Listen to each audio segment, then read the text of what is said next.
Hello guys, welcome back to on Aurora Classes, your own Aurora Classes. So कैसे हो आप सब लोग? I hope आप सब लोग अच्छे होंगे और अच्छे से स्टडी कर रहे होंगे. So today's video is all about the complete syllabus overview. The syllabus किसका syllabus? The syllabus of our paper 2, which is like commerce. Today I'm gonna discuss about the commerce syllabus, the overview of commerce syllabus, and with some special focusable point या noticeable point जिस पे हमें ज़्यादा focus करना होता है, that we should pay more attention on that topics. ठीक है. So before getting started the videos, do not forget to like, share and subscribe to our channel. Okay, so let's get jump into the video. Okay, so we have the 10 units in paper 2, that is business environment and international business. Unit 2 is accounting and auditing. Third unit we have is business economics. Fourth unit is business finance. Then we have the business statistics and research methods. Then we have the business management and HRM, which is like most important or my most favorite unit. Banking and financial institution, marketing and management, legal aspects of business and income tax. This is a very hard unit, but मैंने ये unit completely अपने पहले channel पे, अपने इसी channel पे करवाई हुई है. सो आप ये जो आई बटन में लिंक आ रहा है, यहाँ से जाके इसकी पूरी वीडियोस को देख सकते हैं. You can check it out. Okay, so अब हम ये हमारे पास है पेपर 2 कॉमर्स की पूरी 10 यूनिट्स, जिनके बारे में हम एक ओवरव्यू देखते हैं कि इनमें कौन कौन से टॉपिक ऐड हैं, कौन कौन से टॉपिक इंपॉर्टेंट है, किन टॉपिक्स पे we should pay more attention, किन टॉपिक्स को हमको ध्यान से पढ़ना है, कौन से टॉपिक से रेलिवेंट फ्रिक्वेंटली क्वेश्चन आ रहे हैं. ओके, सो लेट्स चलो. So this is our first unit, which is like business environment and international business. It's a very important as well as it's very easy unit to like to study. बहुत easy unit है और scoring unit है. इसमें ज़्यादा कुछ आपको बहुत ज़्यादा कुछ दिमाग लगाने की as such कुछ ज़रूरत नहीं है. थोड़ा सा business environment का पार्ट है जो आपका थोड़ा सा ही है. उसके बाद इंटरनेशनल बिजनेस का पार्ट है, which is also very easy. बहुत ईजी से पार्ट्स हैं. ये यूनिट बहुत ईजी है और स्कोरिंग है और डेफिनेटली यहाँ से क्वेश्चन बनते ही बनते हैं. So let's check it out our topics which is covered in this unit. Okay, so first we have the concept and elements of business environment, economic environment, economic system, economic policy, which is like monetary policy or fiscal policy. These are very easy. Political environment, और political environment में हमारे पास political factors आ जाते हैं. Role of government in business की business में government क्या करती है, business के government ने कौन से rules and regulations बनाए हुए हैं, गवर्नमेंट क्या करना चाहती है, किन चीज़ों पे सब्सिडी देती है, किन चीज़ों को प्रमोट करती है, किन बिजनेस को प्रमोट करती है. लीगल एनवायरनमेंट में we have the consumer protection act, जो हमारे लिए एक्ट्स बनाए हुए हैं, whether it's like consumer protection act, industrial act, labour welfare act, FEMA हो गया, फेरा हो गया, बहुत सारे जो एक्ट्स आते हैं वो हमारे पास आ जाते हैं लीगल एनवायरनमेंट में.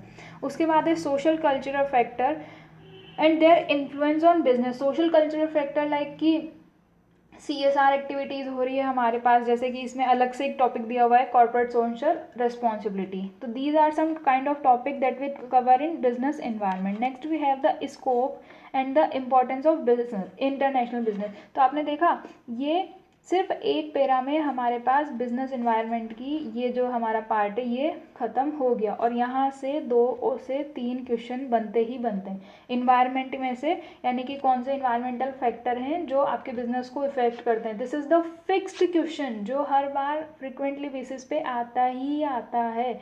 2 से 3 क्वेश्चन आपके बिजनेस इन्वायरमेंट का सिर्फ इतना सा पोर्शन आपको देके चला जाता है. CSR से एक क्वेश्चन बनता है, लीगल से एक क्वेश्चन बन जाता है, एंड ये internal and external business economic environment से एक क्वेश्चन बनता है फिक्स है. तो दीज लाइक इतना सा पोर्शन है जो आपको 4 to 6 मार्क्स देके जाता है और ईच मार्क्स यानी कि एक एक 2 नंबर भी it is very important to score. ठीक है. Next we have the scope and importance of international business, globalisation and driver से बहुत लाइक अभी लास्ट 2-3 एग्जाम्स में बहुत अच्छे से क्वेश्चन पूछे जा चुके हैं. ग्लोबलाइजेशन इट्स ड्राइवर्स, क्योंकि अभी ग्लोबलाइजेशन जब 1991 से स्टार्ट हुआ था तब से बहुत अच्छे जा चुका है, और अभी डिजिटलाइजेशन के बाद तो और अच्छे से चल रहा है। Like there is no limit और there is no boundaries, boundary less हो चुका है आपको सब कुछ। तो it is very important to more focused on globalization and its drivers. Mode of entry into international business. अब मोड्स ऑफ एंट्री क्या हो सकते हैं? एफडीआई हो सकता है, एफपीआई हो सकता है, एक्सपोर्ट हो सकता है, एनीथिंग जो भी आता है। Theories of international trade. International trade की जो हिस्टोरिकल हिस्ट्री वाइज थ्योरी हैं, किस किस ने दी थी, कौन कौन सी थ्योरीज हैं, कैसे इंटरनेशनल बिजनेस जनरेट हुआ, शुरू में क्या क्या चीज़ें होती थी। These are like 6 to 7 theories in theories of international trade, and trust me these are very easy, आप अच्छे से समझ सकते हो। और अभी हम जब चैनल पर कवर करवाएंगे, you can also check it out. Government intervention in international trade. Government क्या क्या इंटरवेंशन करती है? लाइक आप कुछ ज़्यादा तो जैसे मोनोपोली में तो नहीं सेल कर रहे हो, कस्टमर के मतलब कस्टमर को लूट तो नहीं रहे हो, कुछ ज़्यादा अलग से कुछ ऐसी चीज़ें तो नहीं कर रहे हो जो लीगली नहीं है। Trade tariff and non tariff barriers. Government कैसे कैसे टैरिफ और नॉन टैरिफ बैरियर्स यूज़ करती है to protect customer, to protect small scale industries. Indian foreign trade policy, because it's all about international business, तो हम लोग फॉरेन ट्रेड पॉलिसी को भी डिस्कस करेंगे। एफडीआई आ गया हमारे पास, which is foreign direct investment. FPI आ गया, which is foreign portfolio investment. Types of FDI कैसे हो सकती है? वर्टिकल हो सकती है, हॉरिजॉन्टल हो सकती है, कैसे कैसे हो सकती है, क्रॉस सेक्शनल में जा सकती है। कॉस्ट एंड बेनिफिट्स, क्या क्या प्रॉफिट्स हैं, क्या क्या नुकसान हैं किसके? एफडीआई के। क्योंकि अगर एफडीआई हमारे पास आ रही है, यानी कि फॉरेन का कोई बंदा हमारे बिजनेस में इन्वेस्ट कर रहा है, which is called like simple language foreign direct investment, तो उससे हमें क्या बेनिफिट होगा और उस चीज़ से हमें क्या कॉस्ट भी आ सकती है, ये दे रखा। To home and host countries. Trades in FDI India, FDI policy. Balance of payment, importance and components of BOP. It is also very like easy type of topic.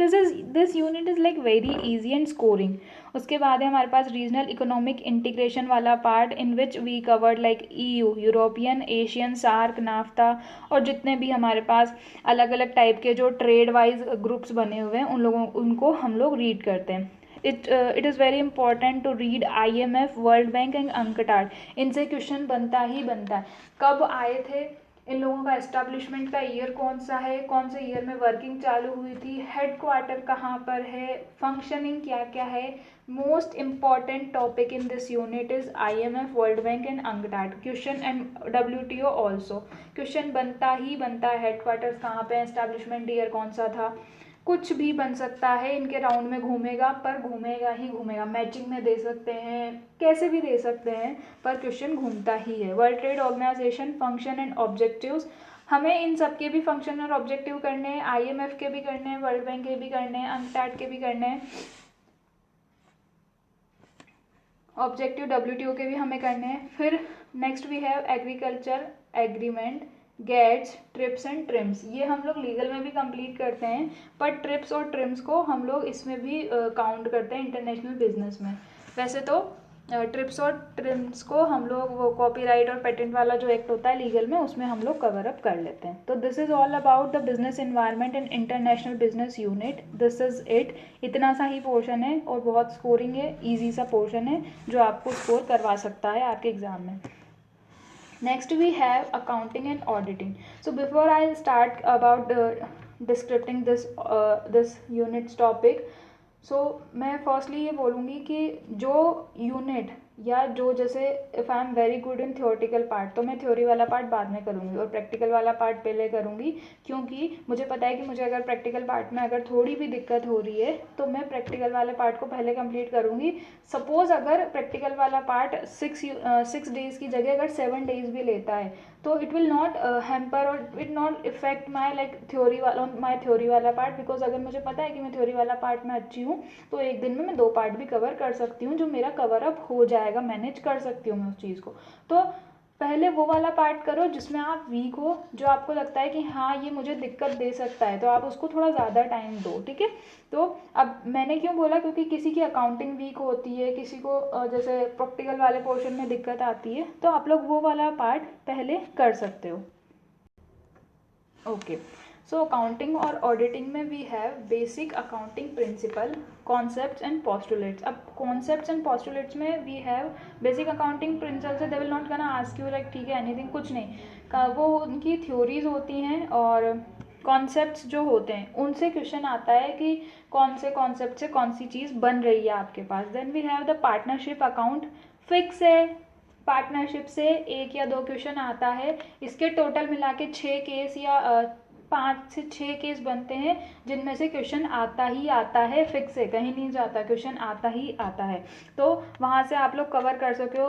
What I told earlier you guys कि when I started this video, हम noticeable point पे ज़्यादा focus करेंगे कि कौन से point cover हमें बहुत स्पेशली कवर करने हैं ताकि हम अच्छे से स्कोर कर पाएँ जिनसे क्वेश्चन उठ ही रहा है, यानी कि फ्रिक्वेंटली बेसिस पे आ ही रहा है. तो पार्टनरशिप इज़ द पॉइंट, वहाँ से क्वेश्चन टॉपिक, वहाँ से क्वेश्चन बन ही रहा है. एडमिशन, रिटायरमेंट, इन 2 केसेस से ज़्यादा बनता है कि अगर एडमिशन हुआ, मतलब जैसे अगर कोई नया पार्टनर आता है हमारे पास तो हम कैसे न्यू रेशो फाइंड आउट करेंगे, अगर रिटायरमेंट होता है तो कैसे फिर वापस रेशो हम रीडिफाइन करेंगे. डेथ हो गई तो उसमें डिसॉलेंस के केस में, इंसॉलेंसी के केस में हम लोग कैसे रीडिफाइन करेंगे. Corporate accounting is also very important. यहाँ से क्वेश्चन कहाँ से बनता है, forfeiture and re issue of the share. ठीक है, यहाँ से भी फिक्स है, एक फॉरफीचर का क्वेश्चन फिक्स है, कहीं नहीं जाता. टोटल मिला के 2-3 केस है फॉरफीचर के जो will let you know in the future कि क्या हम जब अभी नेक्स्ट वीडियोस बनाएंगे या हम जब प्रीवियस ईयर करेंगे तो I will tell you all the 3 cases in a row कि हाँ ठीक है यही वाला पोर्शन है, यहीं से क्वेश्चन आ रहे हैं. री इशू जब हम फॉरफिटेड कर लेते हैं और वहाँ से री इशू करना होता है तो यहाँ से भी फिक्स क्वेश्चन है, एक प्रैक्टिकल का बनता ही बनता है. Liquidation of companies, acquisition, merger, amalgamation, यहाँ से मैच द फॉलोइंग्स में एक करके क्वेश्चन बन जाता है. या फिर एक्विजिशन, लिक्विडेशन की कंडीशंस दे देते हैं, उनसे क्वेश्चन बन जाता है. होल्डिंग कंपनी अकाउंट से एज सच बहुत ज़्यादा हैम्पर करने की नीड नहीं है, मतलब इतना ज़्यादा कि हाँ हम लोग सिर्फ कर लेंगे, एक बार देख लो, इतना ज़्यादा कुछ उठ के नहीं आता है. It is very important to read cost and management accounting, क्योंकि मार्जिनल कॉस्टिंग से और ब्रेक इवन एनालिसिस से इनसे क्वेश्चन जाते ही जाते हैं. रेशोज दे देते हैं, फार्मूलाज दे देते हैं जिनके बेसिस पे आपको अपने वो आंसर्स फाइंड आउट करते हैं. यहाँ से भी एक प्रैक्टिकल क्वेश्चन बनता है. तो प्रैक्टिकल क्वेश्चन हमने 3 कहाँ से कवर कर लिए, एक पार्टनरशिप से कवर कर लिया, फॉरफीचर और री इशू से एक प्रैक्टिकल क्वेश्चन कवर करा, कॉस्ट एंड मैनेजमेंट अकाउंटिंग से हम लोगों ने एक क्वेश्चन कवर कर लिया. लाइक इस यूनिट से हमें 3 तो क्वेश्चन मिल गए कि प्रैक्टिकल क्वेश्चन बन ही रहे. उसके बाद कॉन्सेप्ट से बन जाता है हमारे पास एक थ्योरी वाला क्वेश्चन जो मैच द फॉलोइंग में आता है. Then we have the 4 question. एक क्वेश्चन बन जाता है ये जो कॉस्टिंग की टर्म्स आती है हमारे पास, जैसे प्रोसेस कॉस्टिंग हुई, मैच द फॉलोइंग में हो सकता है कि ये वाला क्वेश्चन आ जाए. डिसीजन मेकिंग होगी, लाइफ साइकिल होगी, these are some like costing कैसे कर सकते हैं हम लोग, ये सब कॉस्टिंग के टाइप्स हैं. उसके बाद एक क्वेश्चन फिक्स से बनेगा रेशो एनालिसिस से, 1 बन सकता है, 2 बन सकते हैं, इसकी कोई लिमिट नहीं है. मिनिमम 1 क्वेश्चन बनेगा ही बनेगा, मैक्सिमम 2 to 3 क्वेश्चन जा सकते हैं, या फिर मैच द फॉलोइंग में फॉर्मूलाज भी आ सकते हैं. तो it is very important to learn all the formulas and I insist you to just pen down your formulas, your all formulas in a single sheet, so that whenever like आप जब भी पढ़ना start करो तो आपको एक single sheet में formula मिल जाए. पूरी एक जितने भी फॉर्मूला हैं सब एक सिंगल शीट में आपके पास होने चाहिए कि हाँ आपने नज़र डाली और फॉर्मूला आपकी आंखों के सामने. Now you don't need to change your pages और हजल इट डाउन कि नहीं मिल रहा है. Just note down all the formulas in a single sheet. यहाँ से भी क्वेश्चन आता है, I earlier said. Cash flow, fund flow से उनके टाइप्स के अकॉर्डिंग क्वेश्चन जा सकता है. ह्यूमन रिसोर्स अकाउंटिंग के वो जिन्होंने दी है उनके ऊपर क्वेश्चन आ जाता है, but not as asking as frequently basis. Indian accounting standard, IAS, ये इंडियन अकाउंटिंग स्टैंडर्ड से क्वेश्चन आता ही आता है. इस पे मैंने इनको लर्न करने के लिए मैंने एक वीडियो बनाई हुई है जिसका लिंक आपको ये आई बटन पे शो हो रहा होगा, so you can check it out also. तो इंडियन यहाँ से भी क्वेश्चन फिक्स होता है कि ये मैच द फॉलोइंग में देते हैं या फिर डायरेक्ट ही आ जाता है कि ये वाला इंडेक्स कौन से उससे रिलेटेड है. ऑडिटिंग में वी हैव वाउचिंग और वेरिफिकेशन इज इम्पॉर्टेंट. वाउचिंग और एरर्स का होता है और एक ऑडिट की टाइप होती है, ऑडिटर की रेस्पॉन्सिबिलिटी, लाइबिलिटीज़, यहाँ से भी क्वेश्चन बन जाता है. Auditing management, energy auditing, environmental study, these are also important but not as much. Auditing में कहाँ से बनता है, फाइनेंशियल ऑडिट से बन सकता है, वाउचिंग से जा सकता है आपके पास, लाइबिलिटीज जा सकती हैं, रेस्पॉन्सिबिलिटीज ऑल्सो, और ऑडिटिंग की जो ऑडिट रिपोर्ट के जो टाइप्स होते हैं, लाइक ऑडिट रिपोर्ट के जो टाइप्स होते हैं वहाँ से भी क्वेश्चन बन सकता है. So this is all about accounting and auditing. Next we have the business economics. It is कुछ लोगों के लिए बहुत इजी, कुछ लोगों के लिए बहुत हार्ड, और कुछ लोगों के लिए मिक्स में हो सकती है. And I am the one जिसके लिए मिक्स में. कुछ टॉपिक मुझे बहुत अच्छे आते हैं, कुछ टॉपिक में मुझे बहुत दिक्कत होती है. सो मीनिंग एंड इसका बहुत ज़्यादा सिलेबस नहीं है हमारे पास, बट जब हम पढ़ने बैठते हैं तो ये बहुत लेंदी लगती है, बहुत लेंदी यूनिट लगती है, जिसका सिलेबस इतना सा दिख रहा है बस हमें, पर ये जब पढ़ने बैठेंगे तो बहुत लेंदी लग जाती है. But don't worry, I will also make it easy. जैसे मैंने इनकम टैक्स करवा रखी है वैसे ही इकोनॉमिक्स करवा लेंगे. Meaning and scope of business economics, objective of business firm.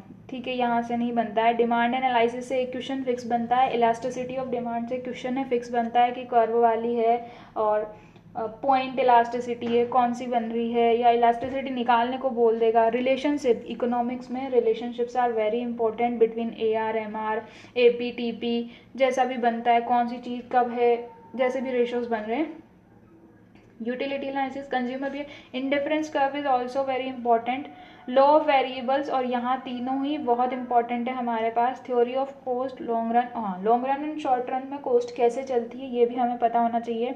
उसके बाद मार्केट से भी एक क्वेश्चन बनता है. प्राइसिंग पॉलिसीज और प्राइसिंग स्ट्रेटेजी से भी क्वेश्चन बनते हैं कि कौन सी प्राइसिंग हो सकती है. तो these are like some basic standard pricing techniques. Price skimming, price penetration, peak loading, pricing, these are like, ठीक है यहाँ से क्वेश्चन बनता है. बट कहाँ कहाँ से फिक्स है कि बनेगा, इलास्टिसिटी से बनेगा, लॉ ऑफ डिमांड से बनता है, इंडिफरेंस कर्व से बनता है, PPC से बन जाता है हमारे पास, लॉन्ग रन कर्व से बन सकता है हमारे पास, और कहाँ से बनता है, मार्केट से हमारे पास एक क्वेश्चन बनता है कि मार्केट्स कैसे कैसे टाइप के होते हैं. तो this is all about business economics. Now we have the business finance in our on our screen. So business finance is also very important, और यहाँ से भी फिक्स है. जैसे प्रैक्टिकल पोर्शन वाला जो प्रैक्टिकल यूनिट होती है ना, उसमें फिक्स होती है कुछ चीज़ें कि यहाँ से इस वाले टॉपिक से क्वेश्चन उठेगा ही उठेगा. तो जहाँ से क्वेश्चन उठता है वो मैं आपको पहले बता देती हूँ. Cost of capital, question fix से उठेगा. कैपिटल स्ट्रक्चर से क्वेश्चन फिक्स से उठेगा. उसके बाद डिविडेंड डिसीजन थ्योरी से क्वेश्चन फिक्स से उठेगा. खत्म बात. 3 हमारे पास ऐसी चीज़ें फिक्स हैं जहाँ से क्वेश्चन उठता है, और 1 2 मैक्सिमम 3 या 4 क्वेश्चन, मैक्सिमम आप 5 क्वेश्चन काउंट करके चलोगे इन तीनों चारों टॉपिक से. आपके पास 5 से 6 क्वेश्चन उठ ही जाते हैं. टोटल मिला के क्वेश्चन कितने आते हैं एक यूनिट से, 8 से 10 क्वेश्चन अगर एक यूनिट से जाते हैं. 5 क्वेश्चन आपको इन 3 टॉपिक्स ने दे दिए. Then we have like international market, और GDR ADR से क्वेश्चन बन जाता है. फिर स्कोप से बन जाएगा, कुछ फाइनेंस लीज फाइनेंसिंग से बन जाते हैं, और बाकी जो इतने सारे टॉपिक हैं इन सब से बन जाते हैं हमारे पास क्वेश्चन. बट जो मोस्ट इंपॉर्टेंट है दैट आई ऑलरेडी टोल कि हाँ ये इनसे क्वेश्चन बनता ही बनता है. ठीक है. So next we have business statistics and research method. This is also very important unit for paper 2 and paper 1 as well, क्योंकि इसका जितना भी सिलेबस है थोड़ा थोड़ा रिसर्च, जो पेपर 1 में रिसर्च का टॉपिक है हमारे पास, रिसर्च की यूनिट है हमारे पास, उससे भी मैच होता है. Measure of tensor, central tendency, question fix से आता है. Dispersion is easy, skewness is very easy. Correlation regression से क्वेश्चन बनता है. प्रोबेबिलिटीज की थ्योरी से कभी आता है कभी नहीं आता है. इट्स नॉट फिक्स्ड कि हाँ क्वेश्चन आएगा ही सही. उसके बाद हमारे पास है रिसर्च के कॉन्सेप्ट्स, टाइप और रिसर्च डिज़ाइन. यहाँ से क्वेश्चन आता है बनेगा. Data collection, primary secondary data type से क्वेश्चन बनता है हमारे पास. उसके बाद सेंट्रल लिमिट थ्योरम से हमेशा एक क्वेश्चन बनता है, किसी भी फॉर्म में बने, कैसे भी घुमा के दे, वर्ड प्ले कर दे, कुछ भी कर दे, पर क्वेश्चन बनेगा. Probability and non probability sampling से फिक्स है, क्वेश्चन उठता ही है. तो हमें क्या करना है, why I am telling you this, like overview क्यों दे रही हूँ इस चीज़ का, क्योंकि हमें पता होना चाहिए कि कौन कौन से टॉपिक से क्वेश्चन उठ सकता है जिन पे हमें ज़्यादा फोकस करके पढ़ना है. ठीक है. और Z test, T test, these are like very simple, और आप जितना थोड़ा डीप में जाके समझोगे ना, मैंने ऑलरेडी जेड टेस्ट का वीडियो बनाया हुआ है जो आपको आई बटन में शो हो रहा होगा, you can check it out also. तो ये अच्छे हैं, मतलब अच्छे इन द सेंस कि स्कोरिंग पॉइंट्स हैं कि जेड टेस्ट टी टेस्ट आपको करना कुछ नहीं होता, 2 पेज में आपका Z test T test cover हो रहे हैं और आपको स्कोरिंग भी देके जा रहे हैं। काई स्क्वायर हो गया, मान विटनी हो गया, सब these are like very easy topic. तो this is about business statistics and research method. Now we have the BEM and HRM, which is like business management and human resource management. My most favorite hardcore topic is it is because I'm like, मुझे बहुत अच्छा लगता है ये वाला unit, मुझे बहुत अच्छी लगती है। It is like very close to my heart, human resource management and business management. इसमें से हमें क्या कवर करना है? इसमें से हमें सिर्फ लीडरशिप की थ्योरीज ज़्यादा देखनी है, मोटिवेशन की थ्योरी देखनी है, क्योंकि लीडरशिप की थ्योरी मैनेजमेंट में भी जाती है और एचआरएम में भी जा रही है, दोनों में हमारे पास जा रही है, ठीक है। उसके बाद हमारे पास है ऑर्गेनाइजेशन के टाइप के, कौन कौन से ऑर्गेनाइजेशन हो सकते हैं, और बहुत इजी यूनिट है, बहुत इजी, लिटरली बहुत इजी यूनिट है। और स्कोरिंग है, सबसे ज़्यादा क्वेश्चन, अगर मैक्सिमम क्वेश्चन जा सकते हैं तो इसी यूनिट में से जाते हैं। स्पैन ऑफ कंट्रोल दे सकते हैं, रेस्पॉन्सिबिलिटी देख सकते हैं, अथॉरिटी वाला पार्ट देख सकते हैं, centralisation decentralisation of organisation, corporate governance एक क्वेश्चन जाता है, business ethics it should be like अच्छा क्वेश्चन बनते हैं। उसके बाद है हमारे पास परफॉर्मेंस अप्रेजल, और एक मोस्ट इंपॉर्टेंट टॉपिक जो यहाँ पे उठता है वो है कलेक्टिव बार्गेनिंग का, और इसके टाइप्स भी होते हैं। तो collective bargaining is also very important topics, जो हम लोग एक एक पेज में, सिंगल सिंगल पेज में we can cover it out, ठीक है। ये आ जाता है थोड़ा पर्सनालिटी वाला मैनेजमेंट का पार्ट, जो इतना कॉमर्स में उठ के नहीं, मतलब इतना ज़्यादा पॉपअप नहीं होता है कॉमर्स के टाइम पे। एटीट्यूड हो गया, इमोशंस हो गए, group dynamics, power politics, conflict negotiation, stress management also, ये सब हमारा पार्ट दिया हुआ है कॉमर्स में। बट यहाँ से एज सच बहुत ज़्यादा फ्रिक्वेंटली बेसिस पे क्वेश्चन नहीं उठता है, क्वेश्चन उठता है इनमें मैनेजमेंट में।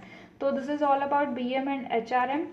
Next we have banking and financial institution. ये यूनिट बहुत लेंथी है, पर आप इसको जितना शॉर्ट में निपटा पाओ ना उतना अच्छे से कर लो, क्योंकि यूनिट बहुत है और बहुत लंबी है और बहुत लेंथी जाती है। क्या क्या करोगे, क्या क्या नहीं करोगे, you have no idea about it. कितनी लिस्ट है, लास्ट वीडियो में जो मैंने लिस्ट बोली थी ना कि नाम दिए हुए होते हैं, तो कितनी कमिटीज़ होती है, कितनी कमिटीज़ की लिस्ट होती है भाई, मतलब 6-6, 8-8 पेजेस की लिस्ट है कमिटीज़ की, कितना रट लोगे? तो वो चीज़ इसमें नहीं है। जो चीज़ फोकस करने वाली है कि जहाँ से क्वेश्चन बनेगा, जैसे हमें पता है कि RBI के फंक्शन से या मॉनेटरी पॉलिसी से क्वेश्चन बन सकता है, तो वो क्वेश्चन रट लो।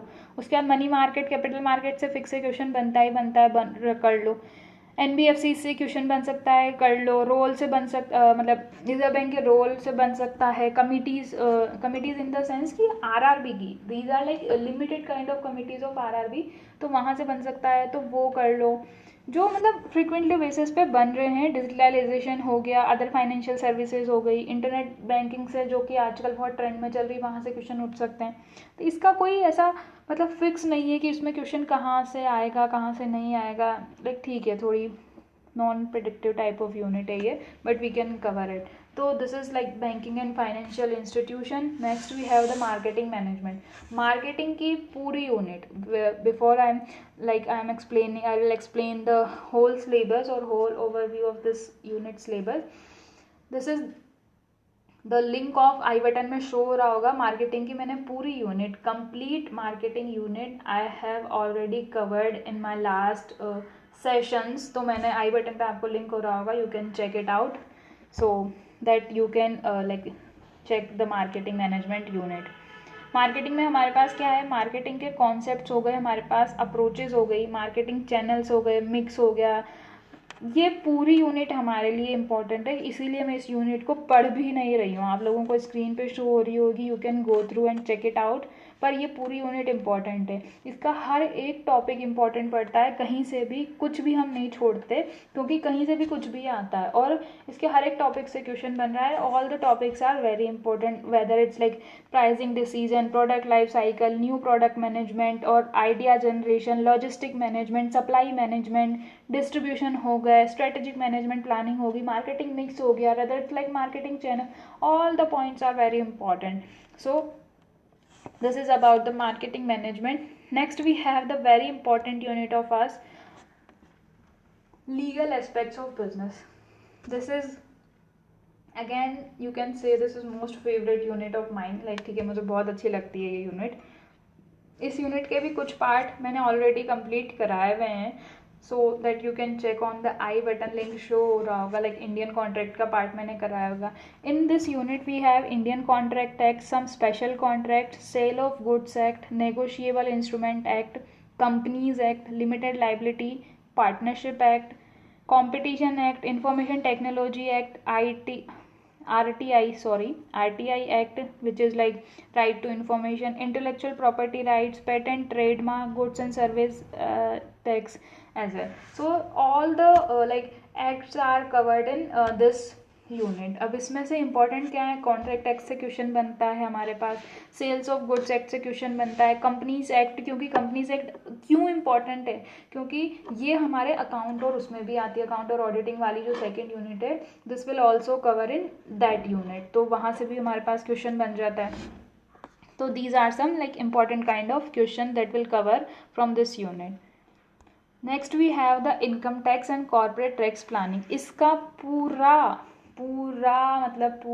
सिलेबस इस यूनिट का मैंने पूरा खुद ने कंप्लीट करवाया है, और बहुत इजी वे में करवाया, लाइक एकदम शॉर्ट बेसिस पे मैंने ये सब कुछ कंप्लीट करवाया, अभी लास्ट सेशन के लिए कंप्लीट कराया. You can check, like link button I button पे लिंक शो हो रहा होगा, you can check it also. So इसमें हमारे पास है बेसिक कॉन्सेप्ट, रेजिडेंशियल स्टेटस वाले कॉन्सेप्ट, इंसिडेंट्स, एग्जेम्प्टेड इनकम्स जहाँ से क्वेश्चन फिक्स से बनता है, कॉर्पोरेट टैक्स प्लानिंग से हमारे पास क्वेश्चन बन जाता है, techniques of corporate tax planning कि हमें बनाना चाहिए, खरीदना चाहिए, खुद का लेना चाहिए, लीज पे लेना चाहिए, रिन्यूअल कराना चाहिए, रिप्लेस कर लेना चाहिए, deduction, collection of tax at sources, advance payment, e filing, return of income tax, these are some topic. So ये हमने पूरी कवर करी है 10 यूनिट, यानी कि overview with the some noticeable points कि कौन कौन से पॉइंट्स पे हमें ध्यान देना है जो हमें स्कोर करवा सकते हैं. So I told all the topics कि क्या क्या हम लोग कर सकते हैं, कौन कौन से टॉपिक फोकसेबल हैं, जिन पे हमें ज़्यादा ध्यान देना है, जिससे हम बहुत अच्छे से कवर कर सकते हैं हमारी इस यूनिट को. So thank you so much for this video. अगर आप चैनल पे न्यू हैं तो don't forget to subscribe to our channel which is Arora classes. Press the bell icon along with it and press on all button so that you will notified whenever I'll upload a video. You can follow us on Telegram. We have 2 channels on Telegram. First is for NetJRF group and the second one is PhD Mania for the PhD aspirants, those who are willing to get admitted into PhD colleges. So first is Aurora classes for NetJRF and the second channel is PhD Mania. You can also check it out our Instagram handle which is Aurora classes 05. Please press the bell icon and subscribe to our channel. Thank you so much. See you to the next video on the next video. Thank you so much.